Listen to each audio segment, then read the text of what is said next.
পেহেলগাঁওয়ের আপাত শান্ত পরিবেশের বুক চিরে পরপর জঙ্গিদের গুলি।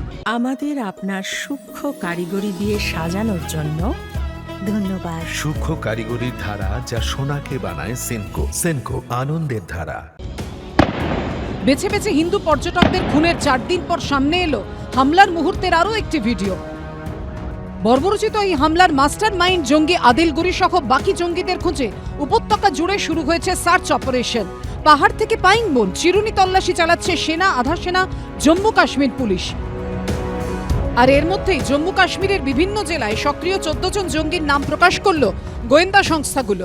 এই 14 জন জঙ্গি মূলত 3টি পাক জঙ্গি সংগঠন হিজবুল মুজাহিদিন, লস্করে তৈবা এবং জৈশ-ই মোহাম্মদের সঙ্গে সক্রিয়ভাবে জড়িত। তাদের মধ্যে অনেকে আবার কমান্ডার পদে রয়েছে। জঙ্গি কার্যকলাপের পাশাপাশি পাকিস্তান থেকে এদেশে ঢুকে পড়া জঙ্গিদের লজিস্টিক সাপোর্ট থেকে গ্রাউন্ড সাপোর্ট দেওয়ার অভিযোগ রয়েছে এদের বিরুদ্ধে। 14 জন অ্যাক্টিভ লোকাল টেররিস্টদের তালিকা প্রকাশ করলো কাশ্মীর পুলিশ এবং তাদেরকেই এখন তল্লাশি করা হচ্ছে বিভিন্ন জায়গায়।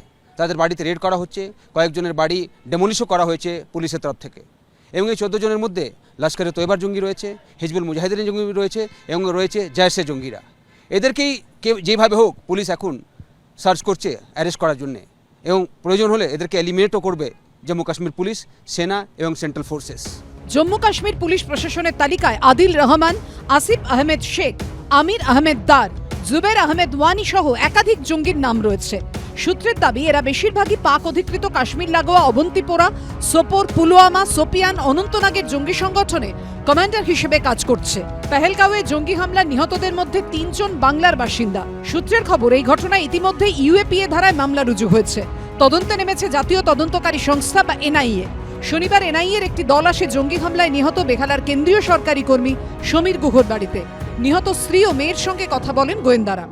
জঙ্গি হানার পরিপ্রেক্ষিতে যে তদন্ত চলছে সেই তদন্তে ইতিমধ্যে কলকাতায় এনআইএর টিম তারা চলে এসছেন বেহালাতে, যেখানে সমীর গুহ যে 26 জনের মৃত্যু হয়েছে তার মধ্যে অন্যতম। তার পরিবারের সদস্যরা যারা উপস্থিত ছিলেন তাদের বয়ান রেকর্ড করার জন্য এনআইএ 3 সদস্যের প্রতিনিধি দল, তার মধ্যে একজন ডিএসপি র্যাঙ্কের অফিসার রয়েছেন। যে জঙ্গিরা সেখানে উপস্থিত ছিল তাদের স্কেচ ইতিমধ্যে পাওয়া গিয়েছে এবং সেই সংক্রান্ত বিষয় আরো বিস্তারিত জানার জন্য ইতিমধ্যে এনআইএর টিম এসে পৌঁছেছে। সূত্রের খবর, জঙ্গিরা কতজন ছিল, কি ধরনের পোশাক পরেছিল, তারা পর্যটকদের কি বলেছিল, এলোপাথারি গুলি চালিয়ে খুনের পর কোন দিকে পালিয়ে যায়, এরকমই একাধিক প্রশ্নের উত্তর খুঁজছেন গোয়েন্দারা। আমি চাই এই শাস্তি, আমার ভালো লাগছে না। আমার কি এনআইএ সূত্রে আরো খবর, নিজেদের ভয়াবহ অভিজ্ঞতার কথা এদিন জানিয়েছেন নিহতের পরিবারের সদস্যরা। প্রায় 4 ঘন্টা ধরে তাদের বয়ান রেকর্ড করা হয়। সূত্রের খবর, তার ভিত্তিতে প্রয়োজনে নতুন করে জঙ্গিদের স্কেচ করানো হতে পারে। জঙ্গি হামলায় নিহত কলকাতার বৈষ্ণবঘাটা লেনের বাসিন্দা বিতান অধিকারীর পরিবারের সদস্যদের সঙ্গেও কথা বলবে এনআইএর গোয়েন্দারা। আবির দত্ত, বিজেন্দ্র সিংহ রিপোর্ট, এবিপি আনন্দ।